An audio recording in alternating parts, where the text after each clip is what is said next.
into it. AP on board, the favourite Franchoek. Looks very well, very relaxed. But this is a race that takes some winning. He is, there we go. The champ's relaxed. Let's hope the horse is too. These guys know that it's all important to just settle down, get these horses organised. And as I said, running into the first, that's horse, one of the Irish challengers with a great challenge, Paul Carberry on board, Silverhand. Very nice looking horse. Noel Mead, good trainer. It's always interesting that the boys all have set expressions. There's not too much joviality, a lot of concentration. But these are the big ones. These are the ones that matter. This is what the rest of the year is all about. And layers are coming out in force now to take on Franchoek, albeit perhaps because it's a price to lay 6-5 on the exchanges, 6-5 certainly on BetDAC, over 5 million matched on the JCB Triumph Hurdle, and most of that involves Franchoek. Mac in the betting ring, is he 6-5 or is he shorter? No, he's not into even money. Do you remember when oil went through the $100 a barrel mark? It was a significant moment. Will this go odds on below even money? That's the price all round. But I can see a tic-tac, look there, showing 11 to 10. Tips 11 to 10 they're showing there. One tic-tac, but even is the price. 5 to 1 against that Celestial Halo. 8.5, 5 Dreams. But it won't go odds on now. Tips 11 to 10, the favourite. Not surprised Mac knows the price of a barrel of oil. They need a barrel to fry his chips for supper in the evening. Right, eye catchers for the JCB Triumph.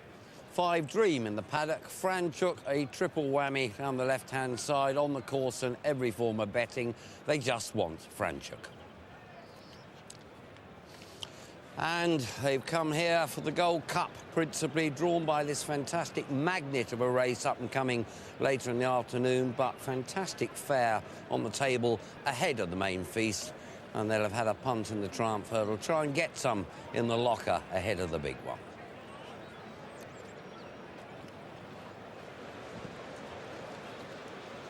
Well, sometimes Simon's faced with massive fields. This one is not too bad. But, Simon, best of luck, mate. Yes, it's the smallest field I can remember for the Triumph Hurdle. It could just be the knock-on effect of this new Fred Winter juvenile hurdle that we had earlier in the week. And I suppose the accent now here very much on quality rather than quantity. It's a very strong-looking race. They're coming in and they're away, off and racing towards the first flight. And jumping the first, Bo Michael is the early leader from Franchoek, with on the near side Celestial Halo, and behind them in the noseband Personal Column, Songe on the far side, the blue with the green sleeves near side, the bright green is Temlet, and then Serabad, a grey, one in the dark is further back, green cap the near side, 5 Dream, and then Silver Hand followed towards the rear in the headgear by Star of Angels in these early stages. Special Day over on the inside with Lemon Silk towards the back as well as they approach the second flight, and Callisto Moon is one of the back markers together with Silver Hand as they jump the second. Bo Michael almost joined by Celestial Halo, is being ridden quite positively here. Celestial Halo into the lead now in the hands of Ruby Walsh. From in second place is Bo Michael. Franchoek is third, followed by Songe, Serabad. After Serabad is Personal Column from Temlet, the outside of One in the Dark. And then behind these Lemon Silk, followed next by Star of Angels, 5 Dream, Callisto Moon, Silver Hand and Special Day at the tail of the field. Not sure it's the strongest gallop ever. They're quite closely grouped, and one perhaps might have expected Franchoek to make the running, but it's Celestial Halo that bowls along here by a couple of lengths to Franchoek on the far side. Anthony McCoy could jump by the leader. Bo Michael on the near side in the noseband. Serabad, Temlet, Personal Column, Songe all in a line, and they're tracked quite closely by Lemon Silk and One in the Dark. 5 Dream remains out wide of the field as Celestial Halo skips over the next, jumped it beautifully as well. Without the back, Silver Hand still. Star of Angels disputing last place with Silver Hand. Special Day is also well down. Celestial Halo over the next. Franchoek just landed second from Bo Michael, then Serabad, followed by Temlet. Temlet making a little bit of progress towards the outside as they run round this left-hander now towards the third last, but still a very long way from the finish in this JCB Triumph Hurdle. And it's Celestial Halo with a change of tactics today, bowling along by 3 lengths to Franchoek. Bo Michael on the inside, Temlet is out wide. Then Cerebad, Personal Column and Songe as they group together on landing there, with 5 Dream remaining out wide. Orange colours of Lemon Silk, Star of Angels, Silver Hand trying to improve a shade from Special Day. Celestial Halo, Ruby Walsh on the near side of Tony McCoy on Franchoek. He's just niggling a little bit on Franchoek, who's in top gear but does stay very well, remember, as they reach the top of the hill. Moving into third is Songe, then the grey Cerebad to the outside. Bo Michael still in touch on the inside. One in the dark is skipping after them as well, followed by Personal Column as they run down the hill now.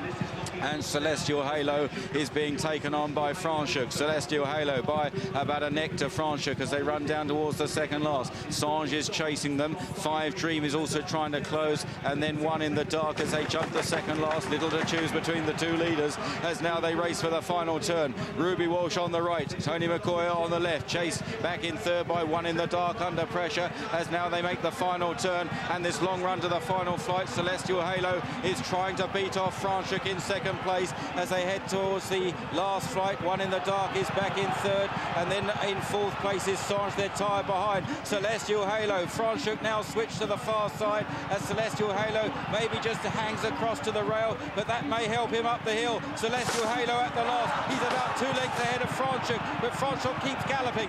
One in the dark is back in third, then Songe in fourth place. Up the hill, Celestial Halo on the near side, Franchoek on the far side, Ruby Walsh and Tony McCoy with 100 yards left to go.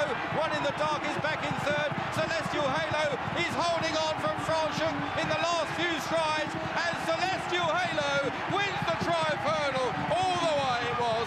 In second Franchoek, third One in the dark, then Songe, followed home then by Star of Angels and Cerebad.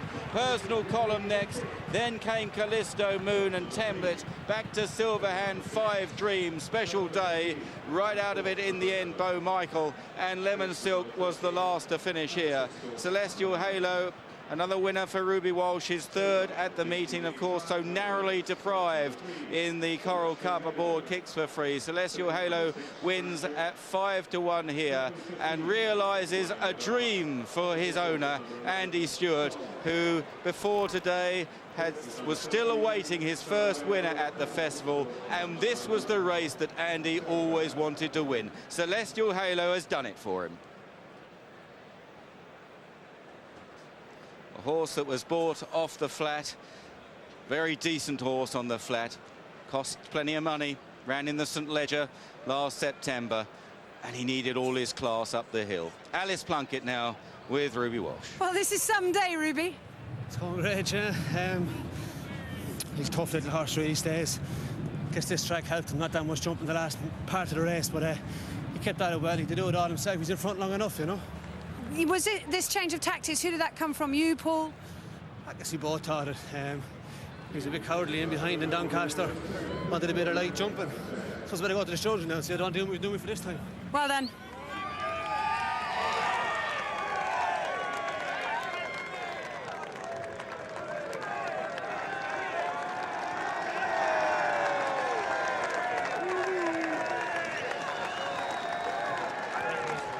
He's absolutely over the moon, Andy Stewart. Congratulations. Thanks, Derek, yeah. Something you've always wanted to do, win the Triumph. Well, I'd like to win a race here at the festival, but the Triumph would be very nice indeed. You've had so many people coming around saying, well done, well done. What's the feeling like? It's been absolutely terrific. Alice Ferguson just said, well done, good friends and whatever it is. It's been a long time, Derek, but well done, Franchoek. I mean, that's a gutsy horse as well. And what a finish up the hill. Were you giving it everything? Were you doing all this? I was doing everything. I've got glasses of champagne and jelly beans all over the place. So, we gave it a bit of stick, and it was great. Great for Ruby, great for Paul, and the yard. Enjoy the moment. Thank you very much, Derek. And Celestial Halo completes a 47 to 1 double for Ruby Walsh off the Ballymore Properties winner 5-4-3, and gives Ruby his first triumph hurdle and also the first for the champion trainer Paul Nicholls. Returned the 5 to 1 second favourite, touch 11 to 2 here on the course. It was 5 with Ladbrokes this morning, generally 9 to 2 and 4, and only 7 to 2 with Bet365 and Tote Sport. They knew. And an epic duel right round the racecourse holds off Franchoek and Tony McCoy, the back down to even money favourite, and most bookmakers won't have lost because of that. And the third horse at the bottom was One in the Dark, sent off at 16 to 1. And for next year's champion hurdle, where Catch It is the 6 to 1 favourite, William Hill makes Celestial Halo a 16 to 1 chance with Franchoek at 25 to 1. And that looks the best price of all of them. Stan James at 10, 12 with Ladbrokes, 14 to 1, Boyle Sports and Blue Square. Cashman's also 14 to 1. So the best price Celestial Halo to emulate both Catch It this year and Persian War in 68 to win the Triumph. And the next year, the champion hurdle is 16 to 1 with William Hill. Well, a change in tactics and coming down the hill. The favourite Franchoek, who'd been niggled along from a long way out, was trying to take Celestial Halo, but this horse today, Johnny, Celestial Halo, always going much better than had been the case at Doncaster last time. Yeah, like Ruby said, when he got in behind, he was just a little bit nervous, didn't like the rattle of the hurdles, jumped out, jumped really well. The first 3 or 4 he was immaculate over, then got in a bit close to a couple. Franchoek, though, he's never had the class of Celestial Halo. God, he was placed in a St. Ledger, this horse. Franchoek would have done that, would have been sighted within 30 lengths. What's made him so special is his jumping, and that's all that's held him into this race, really. Coming down to the last 2 tired horses, the ground's sticky, and it was all from here on in, you know, which was going to jump the last, the best 10. Yeah, and which was going to stay going, as you say. This horse ran well in the Ledger over 1 mile and 6. He pops the last rather than having a cut at it. He's over on the stand rail. Ruby picks out his left hand. He gets a couple of smacks into him. And fairness, little horse, he puts his head down and he runs all the way to the line. He's after getting it 5 days for winning on 5-4-3. I don't know whether they'll give him a day or so for today. To me, I never say it. When I always say to myself, whatever about trying too hard, I'll be annoyed with you if you get done someday for stopping one. For me, it's a trier, it's a trier's game, not a fellow who cheats. And he doesn't cheat. And those pictures again, courtesy of the blimp. And surely, just watching the replay there's nothing to quibble about. In danger of something that should really be a side issue, dominating what's the biggest day in jumping of the year.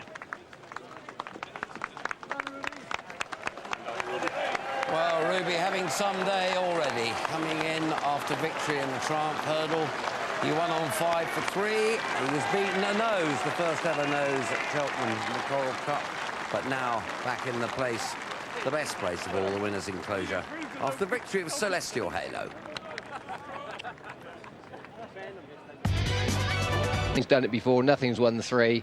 But I have to admit that when I went home last night, it was masterminded, the season's holiday to Queen Mother champion Chaser, who was at the front of my mind.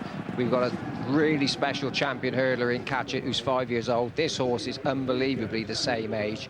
And yesterday they set off a furious Garrett, Saramin Bleu and Schindler's Hunt with blinkers on for the first time, take him on. But just look at him in the Clive Smith colours behind. Jumped like Bambi over the first couple of fences, never put a foot wrong. He doesn't deviate off of a straight line. And Ted, this was just awesome to watch. It was, both the way he could travel through the race with such ease and the way he jumped. I mean, he didn't put a foot astray, as you said. Lovely, economical, just got in there and folded up, the same as he was popping. If you're out for a day's riding on a nice cob, you'd say God had an enjoyable day watching him pop around there. He never had to move on him. And then he's outside there, Viper is steady. He's an Arkle winner, a champion chase winner, and he sort of has him covered there. And we've still nearly a mile to go. Tamarin Blue didn't help himself with a mistake there. Didn't help himself, I suppose, with the other horse taking him on. But this horse is complete dominance from a long ways out. Seldom, Jim, I think you'd have seen a race, a top-class race, sort of comprehensively won so far out. No, and the other point, Ted, it's so beautiful to watch. I mean, that's what this horse has everything. We were saying yesterday how well he carries himself, how well he jumped. You wouldn't have thought he ever had a problem jumping, and he did in France. He fell twice. Yeah. The only sad thing is he can't improve on this. No. I mean, I have never seen a horse do that, never mind a 5-year-old. Never seen a horse against top-class horses just put them in a completely different class, you know, completely overshadowed them. Had the race won almost by the time they jumped to. And like, he's not doing that none of man. He's freewheeling up the hill, opening up ground. It was extraordinary. It was every other horse that ran here yesterday struggled in the ground and struggled up the hill. And, you know, we've talked about